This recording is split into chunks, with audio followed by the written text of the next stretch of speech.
дар идомаи сафари корӣ президенти ҷумҳурияи Тоҷикистон пешвои миллат муҳтарам Эмомалӣ Раҳмон дар деҳоти Ғиҷоваки ноҳияи Данғара бинои муассисаи томактабии зирамоҳро мавриди истифода қарор доданд.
иншооти нав бо ташаббуси соҳибкори ватандӯст Раҳимҷон Саидзода дар пайравӣ аз сиёсати маорифпарваронаи сарвари давлат муҳтарам Эмомалӣ Раҳмон бунёд гардидааст. муассисаи томактабӣ барои 300 кӯдак пешбинӣ шуда, дар он 30 корманд аз ҷумла 26 мураббия ва ёварони онҳо ба тарбияи кӯдакон машғул мебошанд.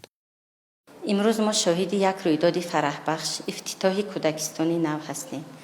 бунёди чунин муассиса барои фарзандони мо тӯҳфаи арзишманд буда, барои тарбияи дуруст, омӯзиш ва рушди ҳамаҷонибаи онҳо шароити мусоид фароҳам меорад. ба пешвои миллат президенти ҷумҳурияи Тоҷикистон муҳтарам Эмомалӣ Раҳмон барои таваҷҷӯҳи доимӣ ба соҳаи маориф, таълиму тарбияи насли наврас ва ободии ватани азизамон изҳори сипоси миннатдорӣ менамоем. кӯдакистон аз 20 ҳуҷраи машғулият аз ҷумла 10 ҳуҷраи хоб, ошхона ва дигар иншооти ёрирасон иборат буда, бо таҷҳизоти зарурӣ ва воситаҳои таълимӣ муҷаҳҳаз гардонида шуданд. дар ҳуҷраҳои машғулият барои рушди қобилияти зеҳнӣ, ташаккули ҷаҳонбинӣ ва тарбияи кӯдакон дар рӯҳияи ватандӯстиву хештаншиносӣ шароити зарурӣ фароҳам оварда шудааст. муассиса ба шабакаи мутамаркази гармидиҳӣ пайваст буда, ҳуҷраҳо бо оби гарм таъмин мебошанд.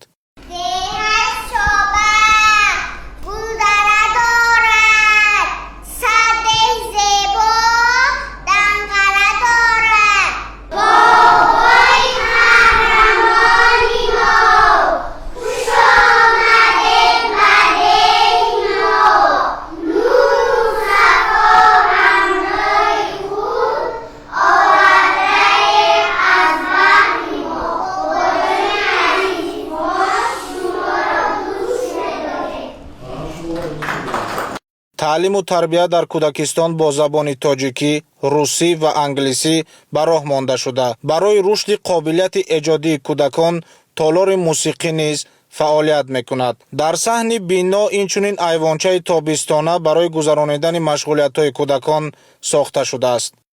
имрӯз мо бо иштироки пешвои муаззами миллат соҳиби чунин як боғчаи барҳаво гаштем. шукри истиқлол, шукри ваҳдат, шукри ин фарзанди фарзонаи миллат мекунем. ҷавобан ба ғамхории ин абармарди замон кӯдаконро дар рӯҳияи хештаншиносӣ ва худогоҳии миллӣ тарбия намуда номбардори ин миллату давлат хоҳем шуд. ضمن شناسایی با شرایط مؤسسه پیشوای ملت محترم امامعلی رحمان با صفت کارهای انجام یافته و شرایط فراهم گردیده بهای بلند داده از اقدام سازنده صاحبکار همت بلند رحیم جان سعیدزاده اظهار قناعتمندی نمودند. راهبر دولت ضمن صحبت با آموزگاران و مسئولان به مسئله تعلیم و تربیت با صفت، رشد همه‌جانبه کودکان و استفاده اصولهای معاصر تعلیم توجه مخصوص ظاهر نمودند. همزمان تاکید کردند که کودکان از سن خردسالی در روحیه وطن دوستی و خویشتن‌شناسی تربیت یافته در قلب آنها احترام به وطن، ارزش‌های ملی و محبت به آب و خاک اجدادی جای داده شود. در نزد مؤسسه تحصیلات تا مکتبی زیرماه گلگشت زیبا بنیاد گردیده برای برگزاری چهاربینی‌های جشنی و فراهم آوردن شرایط مناسب برای استراحت و فراغت ساکنان دهه پیش بینی شده است. در دو پهلوی گلگشت ایوانچه ها ساخته شده برای استراحت ساکنان دهه و گذرانیدن چهاربینی های گوناگون استفاده می شوند. در حدود گلگشت درختان همیشه سبز و گل های موسمی شنانیده شده گرد و اطراف آن آباد و زیبا گردانیده شده است. شامگاهان با فروزان گردیدن چراغ‌های روشن دهنده گلگشت نمای زیبا پیدا کرده به حسن مؤسسه تا مکتبی زیرماه و محیط اطراف زیبایی خاص ظاهر نماید.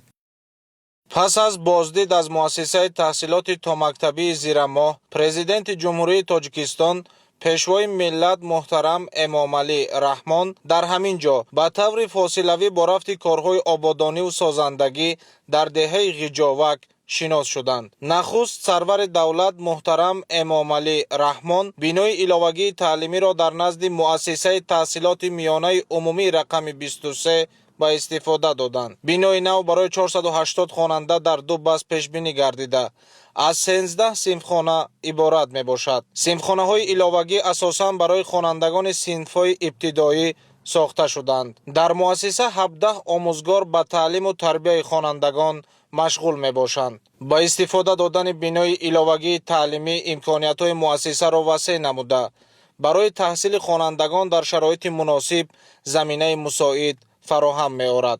همچنین پیشوای ملت محترم امامعلی رحمان به طور فاصلوی از حالت راه‌های حدود دهه غجاوک شناس شدند. در دایره کارهای آبادانی و سازندگی با سهم صاحبکاران محلی راه‌های حدود دهه به مسافه 8 کیلومتر منفرش کرده شدند. در ادامه به پیشوای ملت محترم امامعلی رحمان لایحه‌های بینای خوابگاه برای آموزگاران، قصر فرهنگ و مجموعه ورزش که از مهمانخانه، آشخانه، حجره‌های ورزشی و میدانچه‌ها برای بازی فوتبال، والیبال و بسکتبال ساخته می‌شوند معرفی کرده شد. بینای خوابگاه از 5 آشیانه عبارت بوده برای استقامت 9 عائله پیش بینی شده است. بنیاد آن برای بهتر نمودن شرایط اجتماعی و معیشی آموزگاران و تامین آنها با منزل زیست مناسب روانه گردیده است. فراهم آوردن چنین شرایط برای جلب متخصصان ساحه معارف و فعالیت ثمرناک آنها در محل زمینه مساعد فراهم می آورد. به سرور دولت محترم امامعلی رحمان اطلاع داده شد که قصر فرهنگ در قسمت بالایی دهه ساخته شده دارای تالار با 500 جای نشست، 8 حجره کاری و کتابخانه خواهد بود. انشاءات برای برگزاری چهاربینی‌های فرهنگی و معرفتی پیش بینی گردیده است. همچنین پیشوای ملت محترم امامعلی رحمان با لایحه بنیاد مجموعه ورزش، مهمانخانه، آشخانه و میدانچه‌های ورزشی در دهه غجاوک شناس شدند. انشاءات مذکور برای جلب نورسان و جوانان به ورزش، ترغیب طرز حیات سالم و رشد نمودهای گوناگون ورزش پیش بینی شده برای برگزاری مشغولیت‌ها و چهاربینی‌های ورزشی امکانیت‌های ضروری فراهم می‌آورند. راهبر دولت به مسئولین دستور دادند که بینای خوابگاه آموزگاران و قصر فرهنگ در مهلت 1 سال و مجموعه ورزشی، مهمانخانه، آشخانه و میدانچه‌های ورزشی برای بازی فوتبال، والیبال و بسکتبال در 2 سال آینده بنیاد گردیده مورد استفاده قرار داده شوند. تطبیق این لایحه‌ها و ادامه کارهای آبادانی و سازندگی در دهه غجاوک ба рушди инфрасохтори маҳал, беҳтар гардидани сатҳи хизматрасониҳои иҷтимоӣ ва фароҳам овардани шароити арзандаи зиндагӣ барои сокинон мусоидат хоҳад кард.